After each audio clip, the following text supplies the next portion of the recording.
ആ ലിസ്റ്റ് ഒന്നുകൂടി കേക്കട്ടെ. ആ ഡൈനിങ് ടേബിൾ. പൂപ്പരുത്തി മതി, 2000 ഓ നിൽക്കും. പൂപ്പരുത്തി അവിടെ ഈട്ടി തന്നെ വേണം. 25,000. ആ സോഫ സെറ്റ്. ചൂരല് മതി. റെപ്രസെന്റേറ്റീവിന് ഇരിക്കാനില്ല, യമുനയ്ക്കാ. കുഷ്യൻ തന്നെ വേണം, കുതിച്ചു പോകണം. അതിന് കുതിരപ്പുറത്ത് കയറിയാ പോലെ. തമാശകള കൂട്ട്. 25,000. ആ ബ്രിഡ്ജ്. പാല് അതും വേണോ? അവർക്ക് നടന്നു വന്നാ പോരെ? അതല്ലെന്ന് തണുപ്പിക്കുന്ന ഒരു സാധനം ഇല്ലേ? Fridge 9,000. T V. Black and white പോരെ? ഓരോ കളർ തന്നെ വേണം. 10-20 അടി നീളം വേണം. 10-20 അടി നീളോ? ഇഞ്ചായിരിക്കും. ആ ഇഞ്ചെങ്കിൽ ഇഞ്ച്. ആ. ഒയറില്ലാത്ത ഫോൺ അതൊരെണ്ണം മതി. മൊബൈൽ. ആ മൊബൈല്.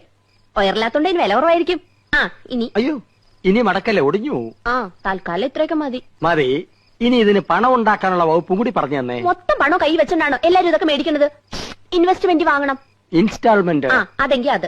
അങ്ങനെ ആവുമ്പോ മാസം തോറും ഈസി ആയിട്ട് അടയ്ക്കാം. അല്ലെങ്കിൽ കടം വാങ്ങണം, പലിശ കൊടുക്കണമെന്നല്ലേ ഉള്ളൂ. എന്താ മുൻഷി പരമേശ്വരൻ പിള്ളയുടെ മകനെ കടം കിട്ടില്ലെന്നുണ്ടോ? നോക്ക്, നിസ്സാരമായിട്ട് തള്ളരുത്. ഇത് നമ്മുടെ പ്രസ്റ്റീജ് ഷൂസാ. എന്തു പറയണെന്ന്